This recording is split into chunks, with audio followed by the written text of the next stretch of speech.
Pessoal, espero que todos estejam bem. Assistam a terceira coletânea de vídeos inspiradores. São 5, rápidos, mas muito úteis. Palavras mágicas, Batalha dos Dois Lobos, Lenhador da Floresta, Esperança e o Poder do número 3. Sou Armando Fantini, empresário da Refresh Brasil. Meu negócio é levar sensações inesquecíveis com soluções inteligentes, causando alegria, prazer e diversão. Divirtam-se!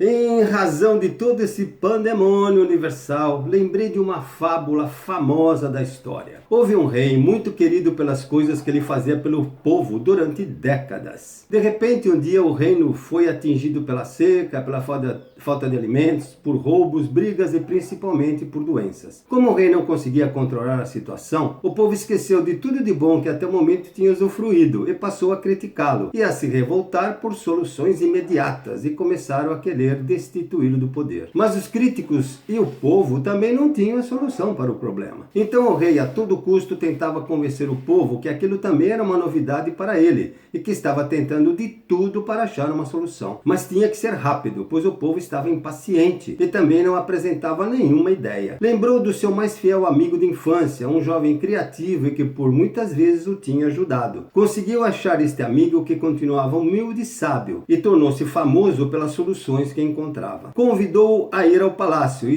explicou a ele o problema. Imediatamente, o amigo do rei deu-lhe esperanças, pois sabia de uma caixa misteriosa e que dentro havia uma fórmula com poderes especiais e que seria a solução para o problema do reino. Mas para isso precisava viajar urgente e sem destino para achar dessa caixa. A ideia foi aprovada imediatamente pelo rei e todos os recursos humanos, como soldados, animais, como cavalos e materiais como alimentação para a viagem, foram fornecidos para que a caixa salvadora fosse achada o mais rápido possível. Iniciou-se a missão de busca e a jornada durou algumas semanas, pois o único indício era que dessa caixa só poderia ser encontrada em uma caverna. Finalmente, após algum tempo, no interior de uma das dezenas das cavernas visitadas na viagem, encontrou-se uma caixa muito bem conservada e protegida, imediatamente identificada pela forma e formato e o peso como sendo a que estavam à procura. O amigo voltou rapidamente para o palácio e entregou a caixa ao rei, ainda intacta e lacrada, porém um pouco empoeirada pela longa viagem de volta ao reino. O rei cuidadosamente colocou-a sobre uma mesa de mármore branco no alto das escadarias da entrada do palácio, com o povo curioso esperando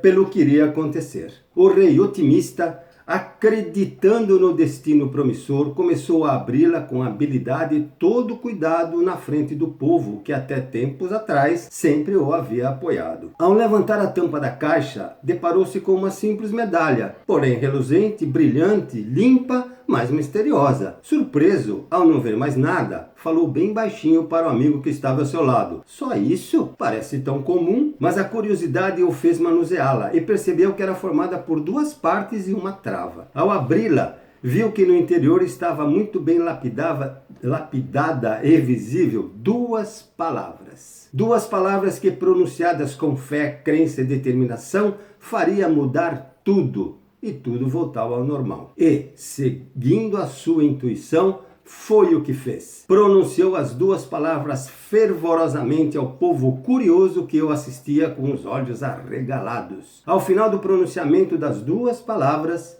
internamente seu corpo reagiu, renovando a esperança, a energia, o otimismo, a autoestima e, segundos após, o povo reagiu também positivamente, levantando os braços e repetindo com o mesmo vigor as duas palavras escritas na medalha e pronunciadas pelo rei. O reino voltou a ser promissor, com colheita, alimentos em abundância e tudo o que antes fazia o povo feliz. Fiel à tradição, devolveu a medalha ao amigo para que ele a colocasse de volta exatamente na caverna onde a havia encontrado. Mas antes, abriu novamente a medalha, a caixa, aliás, viu a medalha e com o olhar fixo nas palavras, pronunciou-as novamente, mas agora bem baixinho e pausadamente, para que somente sua alma ouvisse e gravasse para nunca mais esquecer. E estava escrito: tudo passa. Moral da história: jamais desista dos seus sonhos e dos seus projetos,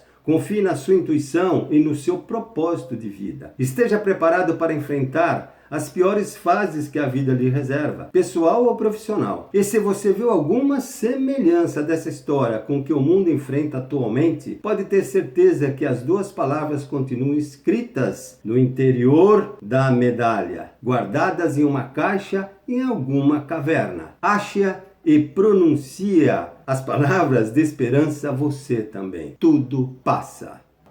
O que está alimentando sua mente hoje? Interessante, não é mesmo? Eu vou falar sobre uma história de um ritual indígena que vem muito a calhar nesse caso.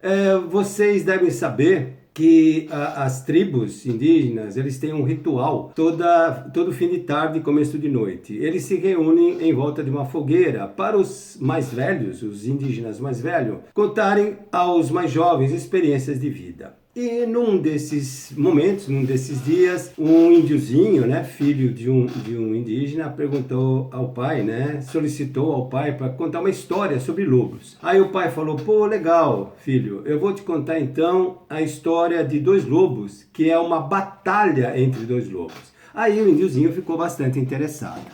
Aí o pai continuou: filho, dentro de nós habitam dois lobos. Um lobo que é mau, que ele é briguento, desonesto, traidor, prepotente, sem amigos, solitário, triste e pessimista. E tem um outro lobo, que é o lobo bom, que é parceiro, que é justo, que é humilde, que é alegre, que é bom caçador, que tem boas amizades, que é cortês e otimista. E é uma batalha entre eles. Aí o índiozinho pergunta pro pai: pai, e quem é que ganha essa batalha? Aí o pai respondeu: aquele que você alimenta mais. Olha só, gente, transporte essa história para os dias de hoje, para essa situação que nós estamos vivendo hoje em termos de negócios. E você vai ver que tem muito a ver.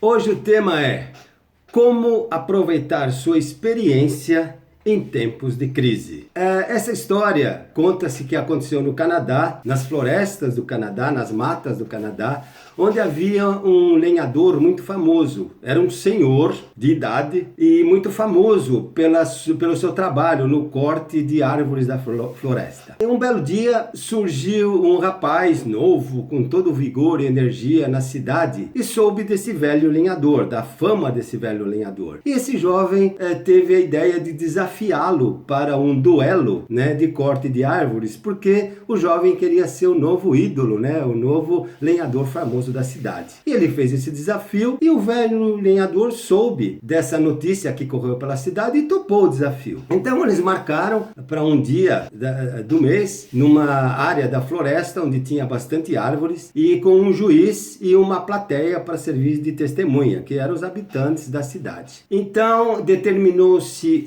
duas áreas, né, de glebas, de árvores, e em cada gleba atuaria um dos participantes. O jovem que desafiou o velho lenhador, que queria o título de melhor lenhador, e o velho, né, o senhor idoso, que já era famoso na cidade. Muito bem, estipulou-se o tempo de 1 hora para o corte das árvores. Então cada um pegou seu machado e deu-se o início da prova. Do lado do jovem, tá, ouvia-se as machadadas rápidas e frenéticas do corte das árvores. Então era pá, pá, pá, pá, pá, pá. Então assim um som que tinha continuidade, né? Ele não parava. Enquanto que do lado do velho lenhador, escutava-se, ouvia-se machadadas compassadas e de vez em quando paradas estratégicas. Então era tipo assim, tá, tá, tá. Aí dava-se um tempo, aí começava de novo, tá, tá, tá. Bom, muito bem. Ao final de 1 hora, o juiz encerrou a prova e fez a contagem das árvores, né, dos troncos cortados. Para a surpresa, né, do jovem, o velho lenhador ganhou. Mas como assim? Ele falou: poxa, mas eu não parava de dar machadada nas árvores? Como é que a quantidade de árvores cortadas pelo velho lenhador foi bem maior que a minha? Qual foi o segredo? Aí o velho lenhador falou assim: é que eu parava para afiar o meu machado. Ou seja, o corte com o machado afiado era muito mais preciso e era muito mais útil do que as machadadas do jovem que não se preocupou em afiar o machado. Chegou uma hora que o machado começou a ficar cego. Então, gente, transfira essa experiência, essa história para o que está acontecendo hoje no seu negócio. Não é interessante, de repente, usar essa parada estratégica para afiar o seu machado? Pense bem. Bom, hoje, como vocês veem, eu estou num ambiente diferente, não estou lá no meu estúdio em casa, resolvi vir aqui para a natureza, para pegar um pouco de energia, porque vai ser uma história diferente. Eu não vou falar sobre trabalho, eu não vou falar sobre as minhas histórias, sobre as minhas experiências, eu resolvi vir para esse local para falar com o coração. Algumas pessoas comentaram, né, no Facebook, nossa, Armando, você está recebendo muitas poucas curtidas e comentários nas suas stories. Gente, eu quero, na verdade, qualidade e não quantidade. Então, as pessoas que estão curtindo e que estão comentando, é porque elas estão entendendo o espírito da coisa, entendeu? Estão entendendo que eu quero levar mensagens positivas para as pessoas e não mensagens negativas. Desde o começo, eu me propus a levar esperança e não levar pânico. Vocês entendem? Então, a minha avó já dizia, né? Uns gostam dos olhos, outros gostam da ramela, que é aquela sujeirinha que tem aqui no olho. Então, gente, esse é o meu objetivo, é continuar levando para vocês, para as pessoas que entendem, mensagens positivas, mensagens de esperança, notícias boas. Esse momento, inclusive hoje é Páscoa, é um momento de reflexão. Se você for ver na história da humanidade, vocês vão ver que nessa época de Páscoa é uma época de renascimento, da pessoa pensar, da pessoa selecionar aquilo que ela vai querer daqui para frente na vida, fazer uma retrospectiva do que já passou. É isso que eu estou fazendo, até por isso que eu vim aqui hoje nessa praça, perto de casa, sem aglomeração, para passar essa mensagem para vocês. Então, eu não estou preocupado com o número de curtidas, com o número de comentários, com compartilhamentos. Eu estou esperançoso de que as pessoas que estão curtindo, comentando e compartilhando, estão entendendo a minha mensagem. É isso. Porque chega de notícia ruim, recomendação da pandemia, tá cheio disso daí em rádio, televisão, sabe? Cheio de gente desesperançosa, tá? Que infelizmente é o que mais tem. Eu procurei ficar do lado das pessoas que têm esperança, que têm pensamentos positivos e que enxergam um futuro brilhante pela frente, ok? Essa é a minha mensagem. Um grande beijo para todos vocês. Abraço. Hoje a live é sobre o poder do número 3. Gente, lives e stories não são mais novidades hoje, nos últimos tempos. Novidades são dicas e mensagens úteis. Vou falar hoje do poder do número 3 nas nossas vidas. Você talvez nunca tenha pensado nisso, certo? Mas já fez um montão de vezes isso. Tenho certeza que em todas as vezes foram momentos importantíssimos da sua vida, de decisão, de escolhas, de reflexão e até de sobrevivência. Vamos lá, e se você já se interessou até aqui, espere até o final que vai ter uma surpresa. Eu vou provar tudo o que eu estou dizendo e depois você tira suas próprias conclusões. Você vai ver. Curioso? Vamos em frente rapidinho e com atenção. Um grande exemplo é a contagem de até 3 até fazer algo. Tipo, dou-lhe uma, dou-lhe duas, dou-lhe 3 e partimos para a ação. Mas o que eu quero provar é muito mais do que isso. São os 3 minutinhos que você tem que dar a você mesmo para outras coisas mais profundas e que, se você superar sua impaciência,